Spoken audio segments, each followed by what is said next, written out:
Ommy, by the way, umekuwa ni mmoja kati ya machampion ambao ni nadra sana kuonekana. Watu kuna vitu nafahamu kwa unajua ambao tumepata wewe kwa nini unaweza kufahamu hiki ama kufahamu comment kwa hiki ambacho umekuwa mtu wa Tanga sana Kenya. Mmoja kati ya vijana, mmoja kati ya machampion zako ambao kwa wengi pia na timu. Zungumzie sakafu. Kuna mtu anahamishia maisha anapeleka mtaani. Lakini kuingia naweza nikasema kutokana na mwezi huu mtukufu wa Ramadhani tunafanyika hapa wote tunafunga mtukufu wa Ramadhani wengine kwa resma. Kwa hiyo naweza nikasema kwamba kabla hujaitaja au hujaitamka madhaifu au aibu ya mwenzako, kwanza anza kutaja madhaifu yako. Kwa hiyo naweza nikasema kwamba yule ameteleza kibinadamu, huenda ikawa ni hasira, lakini mimi na nyinyi hakuna mtu ambaye mwenye ushahidi wa jambo lilotokea kama ni kweli amefanya yale matukio au si kweli. Japokuwa majirani, watu wa karibu wamezungumza mpaka mengine waliopita, lakini kwamba hakuna ushahidi. Kama ni kweli basi ameteleza kibinadamu, huenda ikawa labda kisaikolojia yuko sawa. Na mimi kila kitu kitakuwa sawa. Kubwa zaidi kama kweli ameteleza, mfuate ndogo amwombe radhi pamoja na watu wake wa karibu, kwa sababu mchezo wetu unahitaji muda mkubwa sana mashabiki. Leo mimi kama ningepata nafasi ya kuingiza timu, sidhani kama hapa ingekuwa hivi sasa hivi. Ina maana kwamba zenye sinavyoishi na watu, lakini naamini kupitia jambo hili la Mama Samia Celebrity wakati ujao tutashiriki pamoja na jambo la mama, basi tulifurahie. Na pia vile niombe serikali yangu kilichotokea kama ni kweli atakuta kweli na hatia kwa mchezo mwenzetu kibinadamu, basi aombe radhi kwa watu wake wameshirika na Tanzania kwa ujumla. Nikisema kwamba labda ni ibilisi tu, hiyo ipo binadamu, hakuna binadamu ambaye amekamilika. Mfalme ameongea kwa hisia kubwa sana, na siku ambayo ulisikia hiyo taarifa, ulipata hiyo taarifa ulikuwa kwa mshtuko wa aina gani? Taarifa mimi nilisikia, nilipata baadhi ya picha kiona dogo kuni ya majeraha kichwani, niliumia zaidi nilipoona kwenye kisigino. Sasa najiuliza, je, anaweza kutembea? Nilikuwaje? Nimeona mpaka kuna baadhi ya picha mbwa anamng'ania, sidhani kama nyinyi mmepata. Mbwa wawili na wanang'ata kidogo. Nikaona kweli ndio mzangu kafanya hivi. Sasa je, tunajiuliza kweli alifanya tukio nje ya fence au ndani? Huenda akafanya ndani ya fence. Mbwa kwa sababu ni mlinzi, huenda kama mbwa amemkia. Unaona, lakini yote kwa yote naamini kwamba serikali ipo, ya awamu yetu ya 6 iko vizuri. Naweza kusema kwamba kila kitu kitakuwa sawa, ila namwombea msamaha. Najua ni kiburi, ni jeuri, namjua, namfahamu. Ni kiburi, jeuri. Lakini kwa hiyo iliyotokea kwamba haijakaa vizuri, lakini unayemwombea msamaha ni Hassan Mwakinyo. Kama ni kweli amefanya kweli tukio hili, namwombea radhi. Hebu tupe kidogo uzoefu, kwa sababu wewe ni bondia na huenda hata mwenyewe pia mambo yanakukuta kutokana na kuwa unajua kwamba una maguvu na kila kitu. Unajua wakati mtu akapiga mtu akiingia hapo kwenye 18 na kufanya hivi, wapo iko katika mtiririko aina gani? Hii inaweza kumkuta binadamu yote, sio bondia, kwa sababu kimfaacho mtu chake.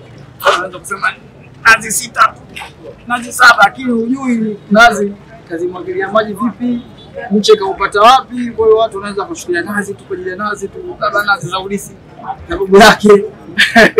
Hiyo pia inaweza ikawepo. Unamaanisha nini kwenye urithi hapo? Sasa kitu ambacho miaka mingi alikuwa anakimbia na kilinda kumbukumbu, afu alokea tu mtu anachora sisi. Kwa mtu mwingine anaweza akashindwa kujizuia hasira zake. Naweza kusema kwa hicho kilichotokea ni kosa, lakini pia vile vile anahitaji pia wangu yeye ni mdogo, ni kijana, na tunahitaji kumuona kesho na kushukuru. Lakini kisema sheria ifuate mkondo wake, muda mrefu tutakosa kumuona kwa elimu. Vile vile huenda kwa watu wanaimba tumtaki, lakini kuna wengine wanamtaka na wanahitaji kuwa kama yeye. Hii kateleza. Mara nyingi unaonyeshaga upinzani naye Mwakinyo, sometimes unaonekana kama mpinzani ambaye unataka kuonana naye, lakini umeonyesha kitu ambacho ni cha tofauti na vile ambavyo watu walikuwa wametarajia, kwa kumwombea msamaha na kuomba serikali pia itazame hili, imuone kama ni star ambaye anaweza akaonywa. Hebu elezea wa Tanzania sasa pengine yaliyoko ndani hapa hapo, pengine hatujakuuliza. Sisi au kwa dini yetu ya Kiislamu tunasema kwamba ishi utakavyo, siku moja utakufa, na mpendo unampenda hakika siku moja kifo kitawatenganisha, kwamba sisi hapa tunaishi kama wasafiri tu wakipitia. Kwa hiyo huenda ikawa kuna tofauti tu za kimichezo, lakini kwa suala hili wapo watu wanamtegemea. Sasa sheria ikifuata mkondo wake, kupata matatizo wataishi vipi? Binadamu tunabashini kujizuia, na sio wewe tunawasili pamoja na bila kuisahau nafsi yangu, tujaribu kuzizuia hasira zetu. Huenda kwa situation ambayo Mwakinyo unaona sasa hivi ni kwa mtu ambaye anafanya kama brother, kama mtu ambaye anafanya kazi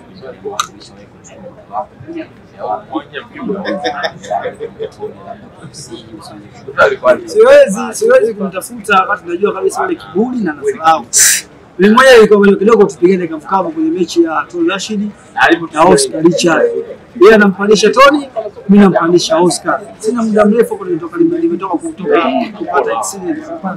Kanifuata na nipo pole hivi kweli imetokea miezi 4 iliyopita, unakuja kunikuta mimi kwenye kumbi za ngumi, wewe unampandisha bondi yako na mimi nampandisha bondi yangu, afu bahati mbaya mimi niko na bondi yangu unanipa pole.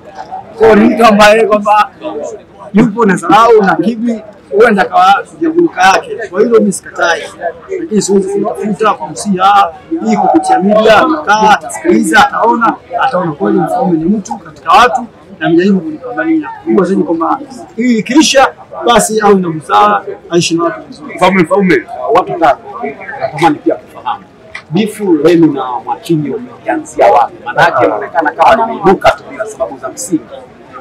Ukizungumzia bifu, mtu mwenye bifu sidhani kama anaweza kumkingia kifua, na sio kama anamkingia kifua kumwombea. Sasa nikisema namkingia kifua kwa labda huenda kwa alifurahia na alichofanya, tunajaribu kumtengenezea njia kuondoka pale, tunajaribu kumzungumzia kwa kilichotokea. Sidhani kama ningekuwa na bifu ningezungumza. Ndio kwanza ningemkandia, ningemkanyagia. Sidhani kama na bifu, labda yeye ana bifu na mimi. Neno moja, Mwakinyo amekusia, amepatia kwa hiki kufanya. Mimi nakupigia wewe kwa mfano. Sawa. Mimi hapa nakupigia wewe na kwani nimekosea, nimepatia. Ndio nikuuliza mimi na kuuliza wewe sasa. Yaani kwa alichokosea kama ni kweli amefanya hiki ambacho kibinadamu kakosea. Kwenye mitandao kibinadamu kweli amekosea. Hapa mabondia, watu maarufu, kila idara, kila sehemu wapo hapa, na tuko hapa kwa ajili ya kuzungumza na kupiga nao story. Kikubwa zaidi huyu ni bondia na akajitokeza hapa. Bwana, mpango mzima bila shaka umevutiwa na jambo ambalo nimefanya paka yupo hapa. Alhamdulillah, kwanza kabisa namshukuru Mwenyezi Mungu na pia vile vile nampongeza sana media zote Tanzania kuweza kusupport michezo, sio tu kwenye mpira, hata boxing tunaona umuhimu na kilicholeta hapo kubwa zaidi ni kuangalia timu yangu ya show ikiweza kumpiga kama tatu Konde. Nafikiri ndio itakuwa faida yake kupitia mashindano haya ya Samia Celebrity. Nafikiri mchezo utakuwa mzuri. Bila shaka wakati unajipanga kuja hapo ulitegemea kuja kuonana na watu ambao ni maarufu kama ulivyo wewe pia, si ndio? Kweli. Ni nini ambacho kimekuvutia sana ukiangalia kuna maeneo mengi, kuna viwanja, lakini tofauti wa hapa pamoja kwako? Kwanza nimefurahi na mazali hapa, nimefurahi pia na sehemu yote, kitu chochote tunazungumzia mama lazima kuwe na discipline na nidhamu na hekima ndani yake. Kama hapo tuko kwenye Samia Celebrity na maana jambo pia linamhusu mama. Kwa hiyo nilitegemea kwamba nitakutana na watu wengi na huenda kaaba nimechelewa, na wengine maarufu kupita hata mimi tayari washafika na tukio, na wengine wanakaribia na wengine wamefika sasa hivi. Kwa hiyo nataka kusema ni jambo la heri. Kikubwa zaidi tuangalie ni namna gani mwaka na mwezi wa mtukufu wa Ramadhani 2025 tunamaliza vipi na watu wanaweza kumwangalia Mfaume kama ni mtu ambaye yuko kwenye masumu, yani kama amezaliwa na masumu. Vile umeshawahi kucheza? Nilikuwa namba 9 kali sana. Yaani ilikuwa kidogo tu niliwasiliana na King kuhusu mashindano haya, lakini tulishachelewa kwa sababu hapo wangemuona Kiduku, hapo wangemuona Ibn Kasi, hapo wangemuona Choki, hapo wangemuona Oscar Richard, ila tulichelewa kidogo kushiriki haya mashindano, lakini tutashiriki pamoja, tutawaonyesha kwamba sio ngumi tu. Ukiangalia kwenye boxing, kabla kwa boxing wagonjwa wengi tulianzia kwenye mpira, kuna chandimu, kuna makaratasi, kuna mashindano ya Asia, kuku ya ng'ombe ya nini, tumetokea huko. Kwanza kusema kwamba mpira lazima tu ucheze kwa nchi yetu ya Tanzania. Kwa upande wa mabondia, kwa hiyo maana yake mtaka kuingiza timu ya mabondia hapa? Ni kweli, nikikutajia listi Wewe ungesema ai bwana toki mtu. Kwa tungewafunga kwa mengi. Kwanza kwa uoga. Mtu asingeweza kunikaba mimi kila hisi angeogopa nikifunga kama unaweza kumpiga nikamchoweka mtu asingeweza maana nilipanga golikipa wewe mtoto wa Kitanga asingeweza mtoto wa Kitanga yupi huyo wakamjua lisi nishaipanga ana jina ana jina lisi nilipanga au nikusomea na majina yao namba moja mtu wa Kitanga lisi nilipanga nilimwambia kabisa kiba mtoki ina maana kwamba hii mtoto wa Kitanga ni nani? Hata mkitaja jina sio mbaya, mnakuwa mmewakilisha. Wewe ndio unataja, unaogopa. Nakuja na kwambia sema kama unaogopa, usijue kama unaogopa.